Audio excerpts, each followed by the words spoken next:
Hello viewers, अस्सलाम वालेकुम। Welcome to my YouTube channel Medics. और आज की वीडियो जिस मेडिसिन के बारे में है उसका नाम है पेंटापेराजोल। पेंटापेराजोल एक ऐसी मेडिसिन है जो कि पीपीआई यानी प्रोटॉन पंप इनहिबिटर्स की कैटेगरी से रिलेट करती है। यानी ये ऐसी मेडिसिन हैं जो कि आपके स्टमक में एसिड को कम करने में मदद करती हैं और उससे रिलेटेड जितनी भी बीमारियाँ उन सबको ट्रीट करने में आपकी हेल्प करती है। हमारा मैदा नेचुरली एसिड प्रोड्यूस करता है जो कि हमें खाना हजम करने में हेल्प करता है। जब ये एसिड आपके स्टमक में ज़्यादा हो जाए तो ये एसिड जो है वो बजरिया आपकी खुराक की नाली वापस ऊपर की तरफ ट्रैवल करना शुरू कर देता है, जिसकी वजह से आपको हार्टबर्न फील होता है, जलन फील होती है।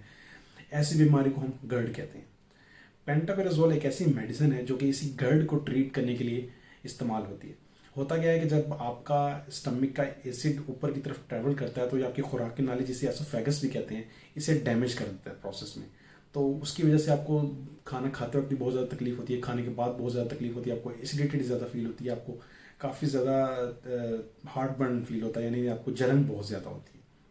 तो ऐसे फैगस को, उसकी डैमेज को जो गर्ड की वजह से होती है, उसे ठीक करने के लिए, उसे रोकने के लिए पेंटापेराजोल को प्रिस्क्राइब किया जाता है। ना सिर्फ ये पेंटापेराजोल उस गर्ड की बीमारी के लिए यूज़ होती है, बल्कि ये आपके स्टमक के एसिड को, जिसकी वजह से गर्ड क्रिएट होता है, या मज़ीद और भी बीमारियां होती हैं, तो उसको ट्रीट करने के लिए भी, उस एसिडिटी को कम करने के लिए भी पेंटापेराजोल को ही डॉक्टर्स प्रिस्क्राइब करते हैं।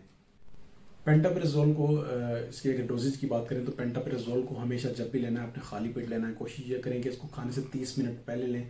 ये इसका आइडियल टाइम है लेने का। और जब भी इस मेडिसिन को लेना है, इसे कभी भी चबाना नहीं है, इसे हमेशा निगलना है ताकि ये एसिड में जाके अपने केमिकल्स को रिलीज़ करे और आपको बेहतर तरीके से आपको इसके इफ़ेक्ट मिल सकें, आपको इसका फ़ायदा पहुंच सके।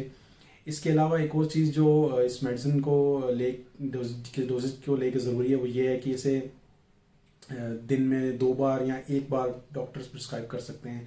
यूजुअली इसकी 1 टैबलेट दिन में प्रिस्क्राइब की जाती है, लेकिन depending on your condition doctor आपकी डोजेज को अप डाउन कर सकता है। उसमें आपकी कंडीशन देखी जाती है, आपकी एज देखी जाती है और आप कितने अरसे से इस बीमारी में मुब्तला हैं, ये सब चीज़ें नोटिस में लाई जाएंगी। इसके अलावा इसकी 20 mg, 10 mg और 40 mg तीनों डोजेज मार्केट में अवेलेबल हैं। डॉक्टर आपकी कंडीशन देखते हुए आपको इसकी डोजेज प्रिस्क्राइब करेगा। हर मेडिसिन के कोई ना कोई ख़ास साइड इफ़ेक्ट्स होते हैं, लेकिन ज़रूरी नहीं है कि आपको साइड इफ़ेक्ट्स फील हों। लेकिन इसकी नॉन साइड इफ़ेक्ट्स में गैस का होना, जॉइंट पेन का फील होना या फिर आपको उल्टी का आना, इसके नॉन साइड इफ़ेक्ट्स हैं, लेकिन ये कोई इतने सीवियर कंडीशन नहीं होती। इसके अलावा आपको जो इसके सीवियर किस्म के रिएक्शंस हो सकते हैं इस मेडिसिन के, वो ये हैं कि आपको स्किन रैश हो सकता है या किसी किस्म की एलर्जी हो सकती है। अगर आपको ये साइड इफ़ेक्ट्स बहुत ज़्यादा शिद्दत से फील हो तो आप कोशिश करें कि अपने डॉक्टर से रुजू करें। अगर आपको ऊपर बताए गए गैस या जॉइंट पेन भी ज़्यादा आपको हों, मतलब ज़्यादा ऐसी क्वांटिटी में होगा आप बर्दाश्त ना कर सकें, तो उस सूरत में भी आप अपने डॉक्टर से रुजू करें। उम्मीद करता हूँ आज की वीडियो आपको अच्छी लगी होगी, आपने कुछ ना कुछ सीखा होगा इससे। अगर इससे रिलेटेड कोई क्वेश्चन हो तो आप उसे कमेंट में लिख सकते हैं। उम्मीद करता हूँ आज की वीडियो आपको पसंद आई होगी। मेरे मज़ीद ऐसी वीडियोज़ के लिए मेरे चैनल को सब्सक्राइब करें। अल्लाह हाफ़िज़।